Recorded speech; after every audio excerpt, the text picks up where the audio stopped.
Hello, and welcome to Have Your Say. I'm Ann Minicozzi, president of the Community Breakfast Collaborative, and I'm here with our co-host, Diana Robertson, who is president of the NAACP Mainline Branch. And Have Your Say is broadcast on Mainline Network. It broadcasts in Radnor Township, Lower Merion Township, Narberth Borough, and then worldwide on YouTube. So it's accessible to everyone. Our guest today is Dr. Crystal Lucky, and Dr. Lucky is an associate dean at Villanova University for the College of Liberal Arts and Sciences, also a faculty member in the English department. And today we're going to be talking about the Community Breakfast, Undoing Racism Day, our annual event, which will be September 16th, Wednesday, from 8 a.m. to 9:30 a.m. And we will be virtual like everyone else with our annual event this year. This will be our 10th event this year, and everyone's going to have to make their own breakfast and then tune in. And Dr. Lucky is going to be the moderator for the panel that we're going to be offering. We're having a two-part program this year, and Dr. Lucky will be moderating the second portion of the program. So we'll talk about the program a little bit in a few minutes, but first of all, we want to welcome Dr. Lucky and thank you for joining us. And can you give us some background on your biographical information? Tell us a little bit about yourself.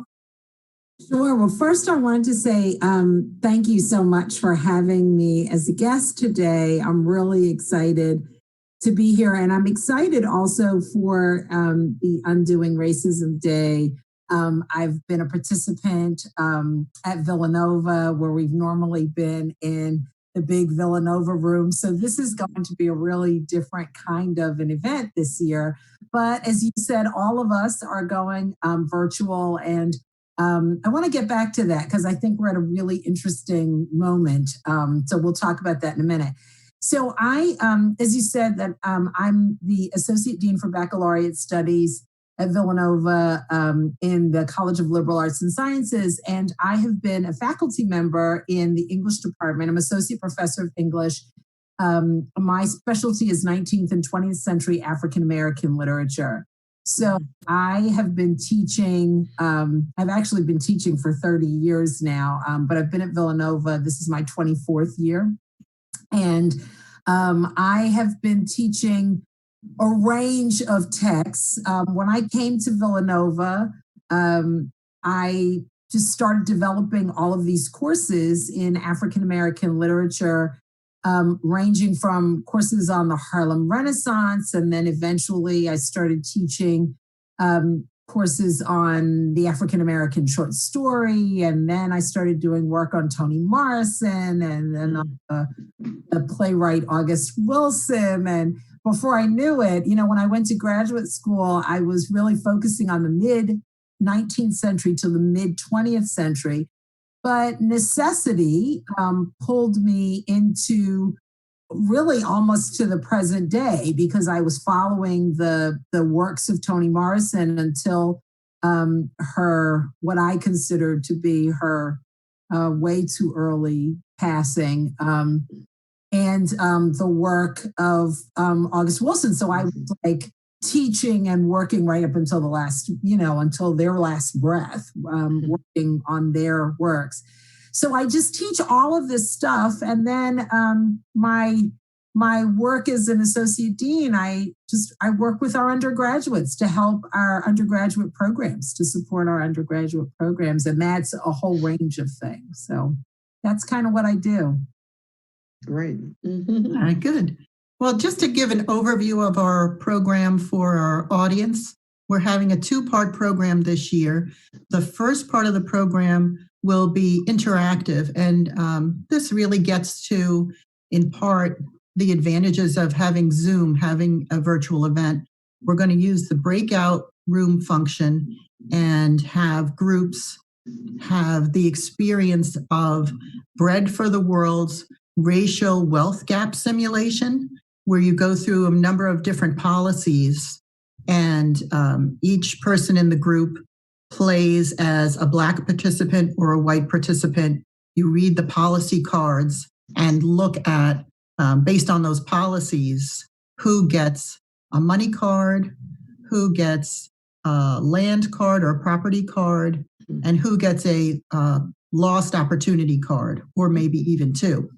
So as you're playing that simulation, you're learning about those policies and seeing how differently affected white participants are who benefit from the policies, and Black participants who are extremely disadvantaged by those policies. So that'll be the interactive part in the breakout groups. And then the second half would be the panel that Dr. Lucky will be moderating with several panelists. And Diana, maybe you want to describe the theme for this year's event, because you came up with that wording, which is really good. I did. We're talking about and what made me really think about it, because we're talking about 10 years, a decade of doing this work. And so it made me really think about where we've been, where we are right now. And so it's like, where do we go? Where are we going from here? And interestingly enough, I've heard that theme in a lot of recently in a lot of areas, but I think it's significant because of the fact that 10 years, we're still having the same conversations.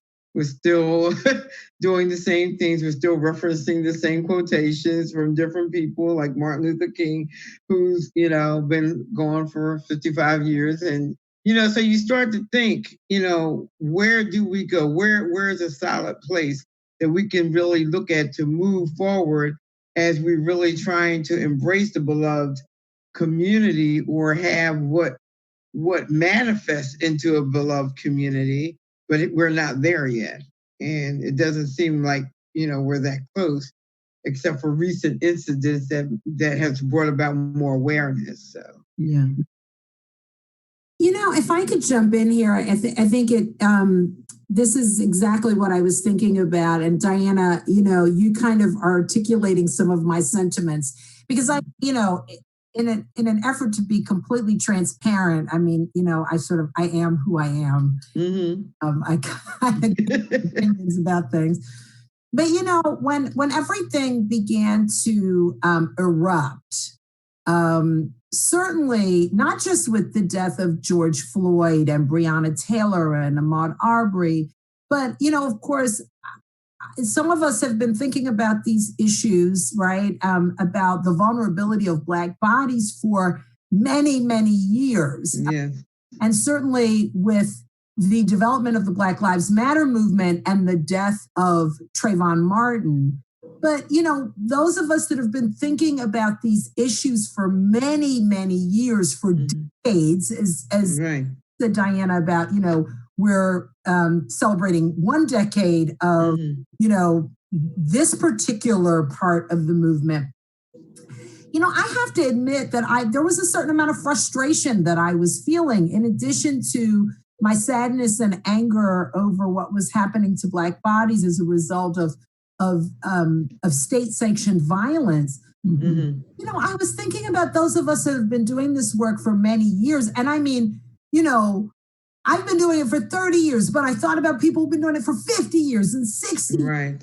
And I thought, okay, so now everybody's jumping on the bandwagon. And there are those of us that have been talking about this and who have been, I'm also a preacher, right? So I okay. preachers in their pulpits and have been doing this work, not just of diversity, equity, inclusion work, but also anti-racism work for many, many years. Right. I kind of had to get a hold of myself and say, okay, I can't just get frustrated that, some folks are sort of coming to the party so late. I have to just embrace the moment. Mm-hmm. And I had a really long conversation with a friend of mine that does this kind of anti-racism work. And she really helped me. She talked about that kind of long arc, which of course Dr. King talks about, right? That long arc of justice, but also the long arc of this work. Mm-hmm. And for those of us that do it, it's a lifetime of a commitment. It is. I think is so important is the moment we're in has been affected by social media. right? Yeah. By technology. Mm-hmm. Of course, now we're at this moment of the confluence of a pandemic and racial injustice. But you think about it, in the 50s and the 60s, we didn't have Zoom, Nope. cell phones, and we didn't have ways to stay connected like we can now. The community breakfast just would have been canceled, right? Yep. Right. Now, we, not only because of social media, we all saw, unfortunately, we saw the murder of Floyd. We've watched all kinds of racial injustice, and it has allowed communities of folks to come together in ways that not only are people outraged, but now we're talking about policy changes. Right. Where I finally had to say to myself, okay, this may be a difference that we're seeing that we wouldn't have seen 50 years ago. Yeah. Right? Because of what we're in. And that gives me hope. That's the reason that I'm not just sort of, I don't know, turning my phone and just saying, leave me alone, right? I'm saying maybe something can happen. Right. Which is why I'm so excited about what you described also, Anne, as this kind of two-part of this breakfast. It doesn't matter about the food. It matters about what we get done, right? Yeah. Absolutely. Yeah. And I think part of that, when we talked about it with the policies and all, the whole purpose is that there are those who have no idea what these policies have been around all the time and have existed. And so it clearly represents a teaching moment. Yes. To get that historical background as to the why we're in the situation we're in now, because it just didn't just happen, Yeah. I've been thinking a lot about, I know that you all are familiar with the New York Times 1619 project. Yeah. And it's one of the reasons that I love that project. Shout out to Nicole Hannah-Jones. I love that work. And I don't know if you all have heard this week that she's teamed up with Oprah. And so now there's going to be both film and television projects that are coming out of that work. Oh, great. Wow. I'm delighted to find out about. But one of the reasons I've loved that project, which also has a podcast, and I can't remember how many episodes, but several episodes of a podcast. But it does that work exactly what you're talking about, Diana, of helping us to see the connections, bridging the historical with the present. Yes. People might want to say, oh, that was in the past. Now we can see these direct connections between historical moments, policies, and the contemporary realities. And that's right. That I think is just, it's priceless, right? It's what we need. So I'm looking forward to that exercise. Who gets what cards? Right. Really, I'm looking forward to it. That's one of the great examples of policy being alive with us still, even though the policies are in the past, is redlining. I was at a redlining webinar a few days ago, and the fact that it was the Federal Housing Administration who created these policies where you had different areas in a town, grade A, grade B, grade C, grade D, green, blue, yellow, and red. So grade D is red, and that's the redlined areas in a town where African Americans would live, Southern Italians would live, and another category. Those neighborhoods are still with us because of redlining. I was in Ardmore the other day, and I was going to go to this Italian market, and you literally are driving through the Black neighborhood, through the Southern Italian neighborhood, and then into the white neighborhood. And you can just literally drive around and notice the differences, the density changes, the setbacks for the houses for the white neighborhoods with front lawns, right? It changes.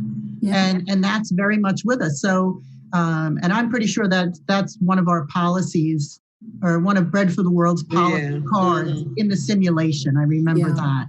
So I would think that's the case in Bryn Mawr as well. Because I don't know exactly what the map looks like, but I know anecdotally, right? I know from exactly what you're talking about. I've thought a lot about that.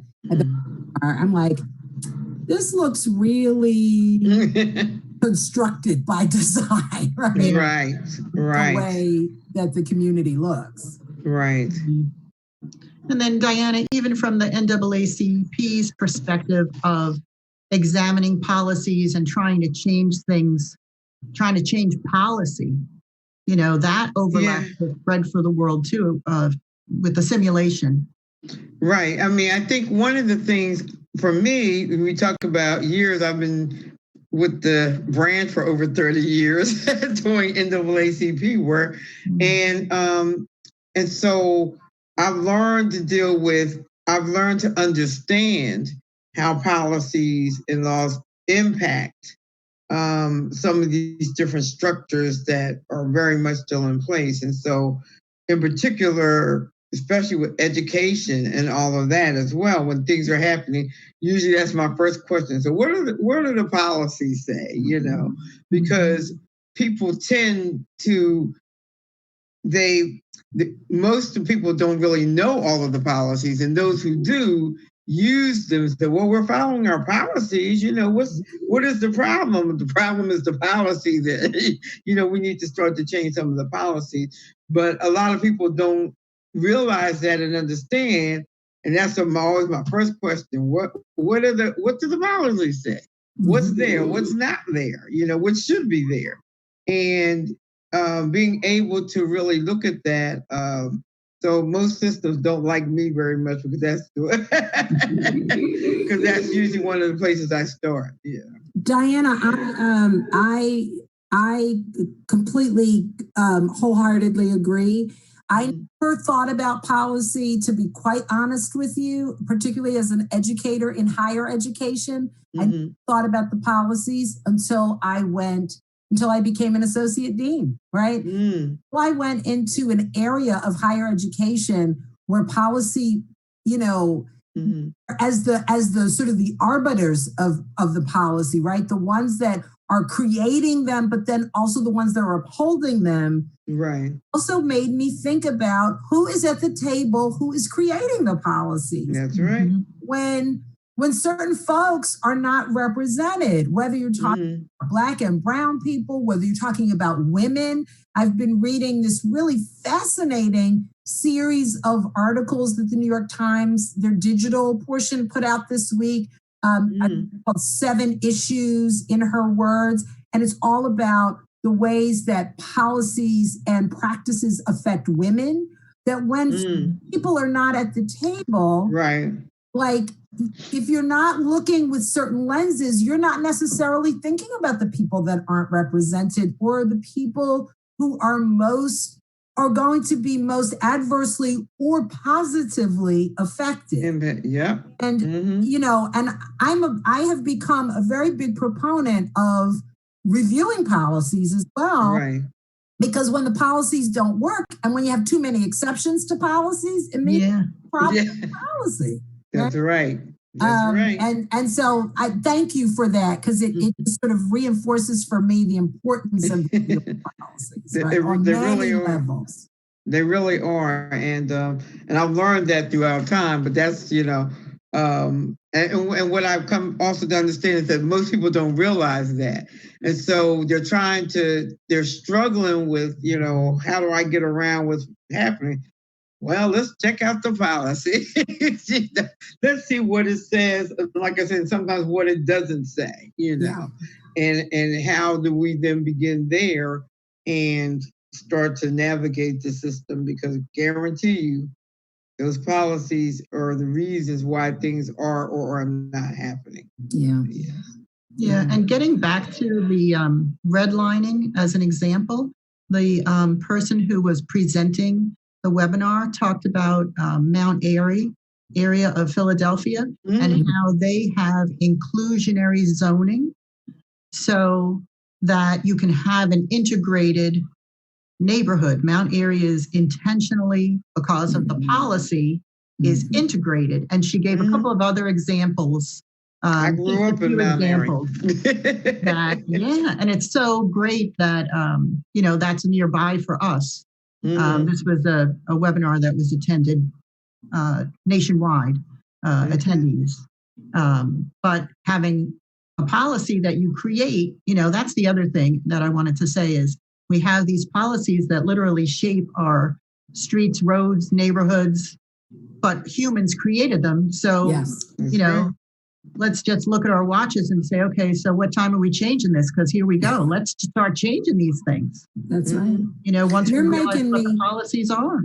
You're making me wonder about my own community. And I live in Lansdowne, which always felt like was a very inclusive community. And it's making me wonder about was it an intentionally inclusive community at some point? Right. So I think it's a really good question. Your question of when are we going to change it? We're the ones that the power's in our own hands. Yeah, that's right.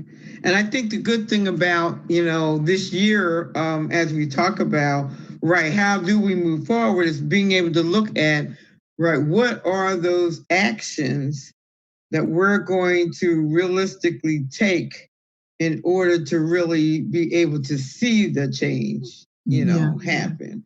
What are we going to really do? And I think for me, coming out of that session, that's kind of what I want people to really think about, because you can keep talking about it forever, but at some point you have to start to do things. And so it's saying, what are the ideas about action that we can really do where we can begin to see some changes, that we start to dismantle these systems and, restructure things in a way that is a lot more inclusive and equitable and access for everybody,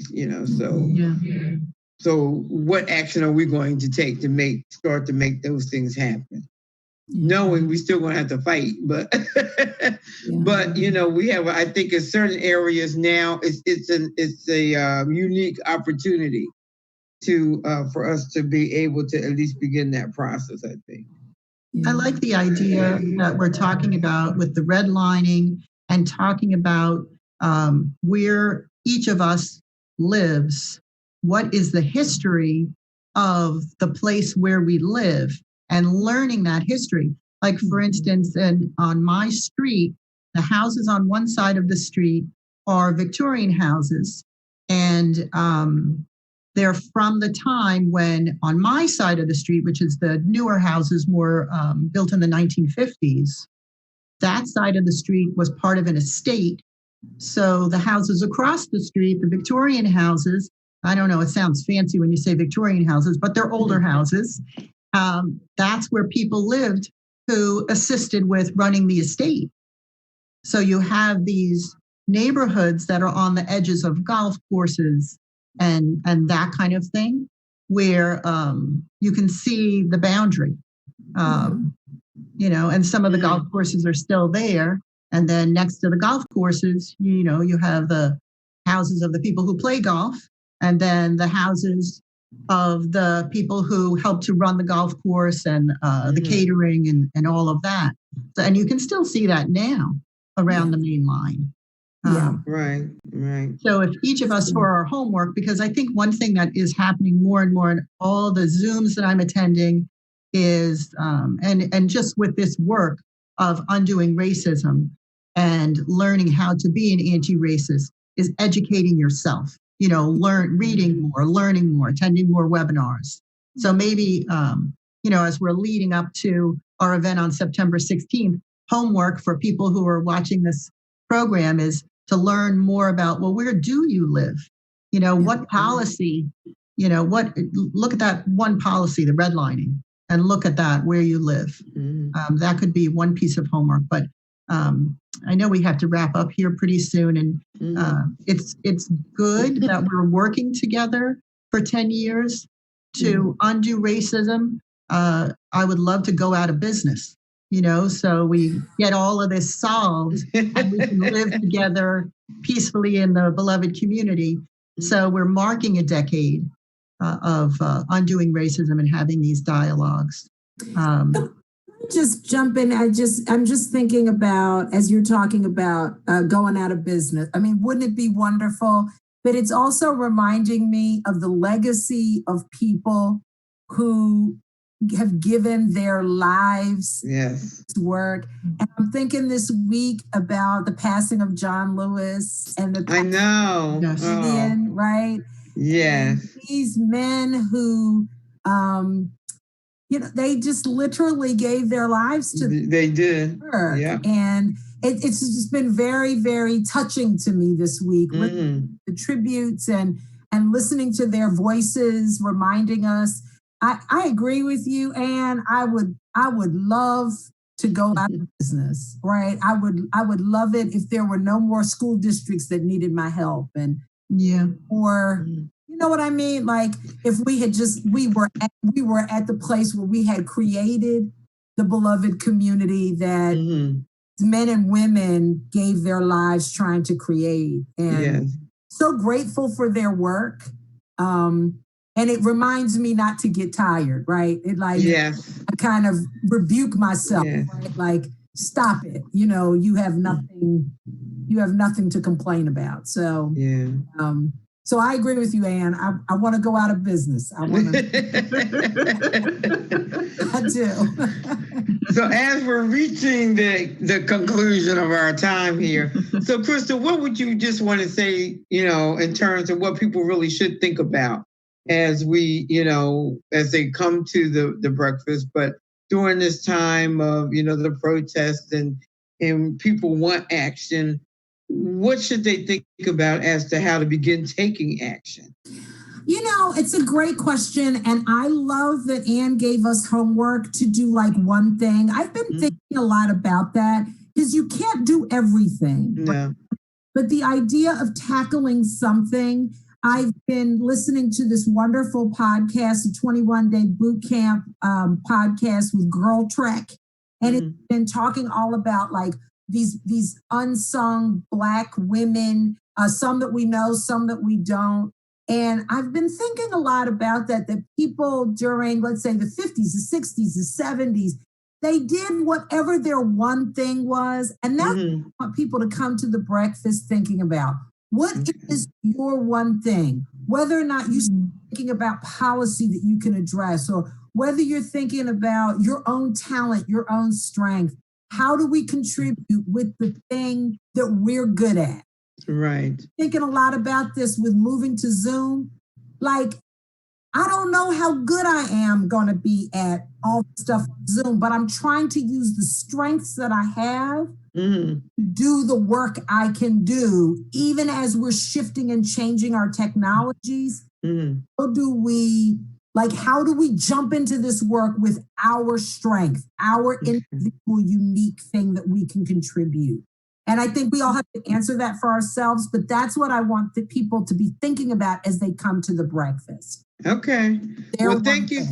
Thank you so much. Our time goes by quickly as usual, but I'm so glad that you were able to join us today as our guest, and that hopefully those who were listening to us and those who will continue to listen to us really sit back and think about how is it they're going to have their say. Thank you.